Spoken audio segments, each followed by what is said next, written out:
There is a feeling that lives beneath everything else. A quiet feeling. A hollow feeling. It does not announce itself like anger does. It does not burn like grief. It simply sits there, still, silent.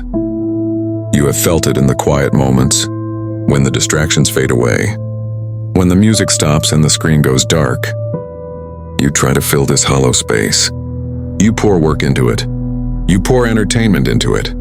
You surround yourself with noise. And for a while the noise works. The emptiness gets buried under deadlines, under laughter that does not reach your eyes. But the noise always stops eventually. The night comes. The room falls silent. And there it is again, that same hollow feeling. The Stoics did not run from this feeling. They did not call it a sickness. They called it a question worth sitting with.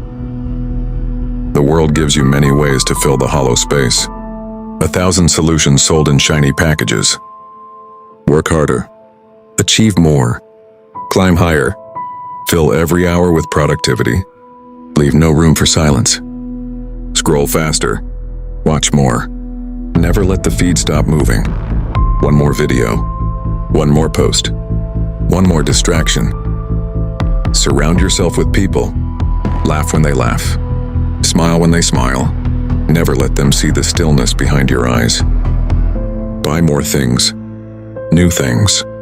Shiny things. Let the packages arrive and the excitement last for a while. But none of it ever stays. The promotion comes and the hollow feeling remains. The likes come and the hollow feeling remains. The morning comes and the hollow feeling remains. Seneca watched this happen in Rome, the richest empire on earth, and the emptiest people inside it. The Stoics looked at the world differently. They saw rich men who were miserable. They saw poor men who were content. They saw the pattern that most people miss.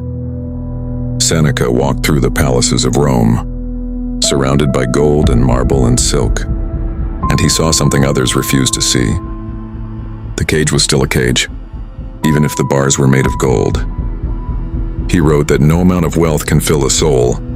No amount of fame can silence the hollow feeling. The problem was never outside.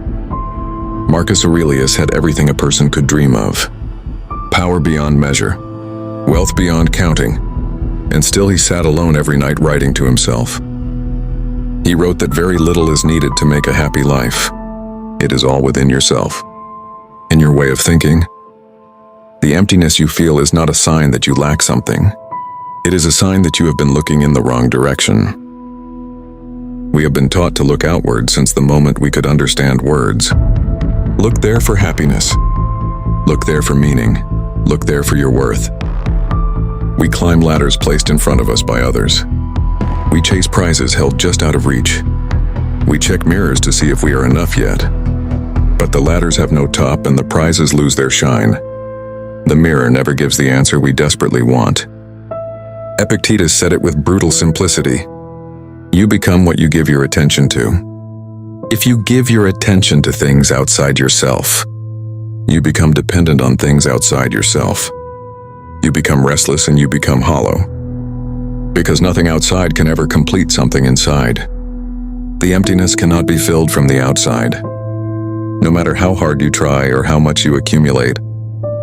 The Stoics understood this not as a sad truth but as a liberation. If the hollow feeling comes from within, then the answer must also come from within. They did not see this as a burden. They saw it as freedom. Because if the problem is inside you, then the solution is also inside you. And you can begin anytime. So where do we begin? Not out there. Not in the noise. Not in the next achievement or the next distraction. The Stoics said begin right here. Begin within. Turn your attention inward not to criticize yourself but to see yourself clearly. Sit with the hollow feeling instead of running from it. Ask it what it has been trying to tell you all this time. Marcus Aurelius did this every morning before the duties of empire. He sat alone and examined his own mind, not to escape life but to prepare for it. He wrote that you have power over your mind, not outside events. Realize this and you will find strength. The power power to choose where you place your attention. The Stoics called this the inner citadel, a place within you that no external force can breach. Not because the walls are high, but because you hold the gate. You were never empty.